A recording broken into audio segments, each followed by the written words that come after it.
বিগত 16 বছরে শেখ হাসিনার জন্য দোয়া কি কম হয়েছে? আমার জানা মতে কম হয় নাই, বহু দোয়া হয়েছে। কি দোয়া হয় নাই? যদি দোয়া কবুল হতো, যতই আন্দোলন করেন কিচ্ছু হতো না, বিশ্বাস করেন। কারণ দোয়ার দ্বারা মুসিবত কেটে যায়, বিশ্বাস হয় না? দোয়ার দ্বারা বিপদ কেটে যায়। দোয়া যদি কবুল হতো এগুলোতে কিচ্ছু হতো না, যতই আন্দোলন করেন লাভ হতো না। কিন্তু কবুল হয় নাই কেন? কারণ দোয়া তো আল্লাহরে শোনানোর জন্য ছিলই না। দোয়া ছিল ওই সামনে একটা নেতা বসেছে, দোয়া না করলে ঝামেলা করবে, এজন্য দোয়া করা লাগবে। আমাদেরকে, আমার মনে আছে কোরবানির দিন জেলের ভেতরে কোরবানির নামাজ পড়াচ্ছি।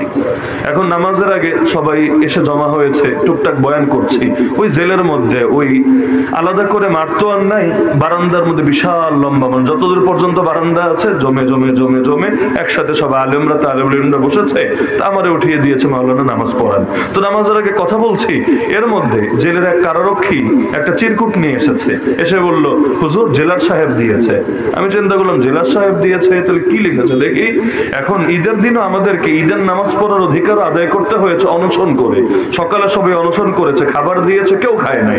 যে আমরা আর খাবো না, যদি না আমাদেরকে নামাজ পড়তে দাও, আমরা না খায় মইরা যাবো। ঈদের দিনও বেটা আটকায় রাখবে, সারাদিন তালা মাইরা রাখবে, তাহলে ঈদ আর থাকলো কোথায়? অন্তত আজকের দিনের জন্য আমাদেরকে ছাড়ো, আমরা নামাজ পড়ি, সবার সাথে দেখা সাক্ষাৎ করি।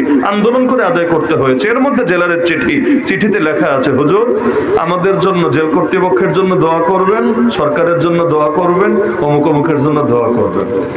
যারা আটকে রাখলো, যারা মিথ্যা মামলায় জেলে ভরলো, এমনকি যারা ঈদের দিন ঈদের নামাজ পড়তে দিতে চাচ্ছিল না, জোর করে অনশন করে অধিকার আদায় করতে হলো, তারাই এখন দোয়া চাচ্ছে। তো যে নিয়ে এসেছে এর সামনে আমি চিঠিটা ছিঁড়লাম, ছিঁড়ে টুকরা টুকরা করে একপাশে ফেলে বললাম, জেলা সাহেবরে বইলেন, হুজুর একদম নগদে দোয়া করে দিয়েছে। জেলা সাহেবরে বইলেন, কারণ কি করবে, জেলের মধ্যেই তো আছি।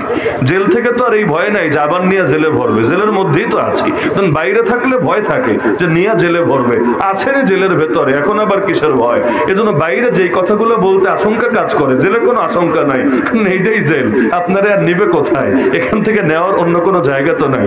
আর জেলের খবর বাইরে জানায় না, কারণ জেলের খবর যদি বাইরে জানে তাহলে এতে জেল প্রশাসনের বদনাম হয়, ওদের অপমান হয়। তো আমি বললাম, বইলেন যে একদম নগদ দোয়া করে দিয়েছে।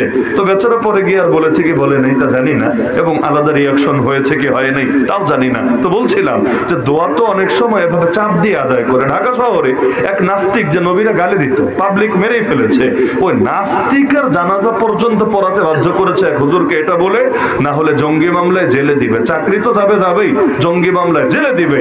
অবশেষে কি আর করার উপায়, তিনি নামাজ পড়াতে বাধ্য হয়েছেন। যদিও পরে বলেছেন উযু ছাড়া পড়াইছি, আর নামাজের মধ্যে আল্লাহরে বলছি, আল্লাহ বিনা হিসাবে ডাইরেক্ট জাহান্নামে পাঠাইয়া দাও, একদম ডাইরেক্ট তুমি জাহান্নামে পাঠাইয়া দাও। এখন যেহেতু জোর করে দাঁড় করিয়েছে, কি বা করার আছে, অন্তত হিলা তাবিল করে এখানে দাঁড়াতে হয়েছে। তো এভাবে যদি জোর করে দোয়া আদায় করা হয়, ওই দোয়ায় তো খুব ফায়দা হয়, তাই না? খুব ফায়দা হয়। এজন্য আমরা ছোটবেলায় উস্তাদদেরকে যখন বলতাম, হুজুর দোয়া কইরেন, হুজুররা জবাব দিতেন, বাবজান দোয়া দিলের ভেতর থেকে আসে, দিল জয় করলে দোয়া অটোমেটিক বের হয়ে আসবে। মানে মুখ থেকে চেয়ে নেওয়া হয় যেই দোয়া, সেই দোয়া ছোট দোয়া।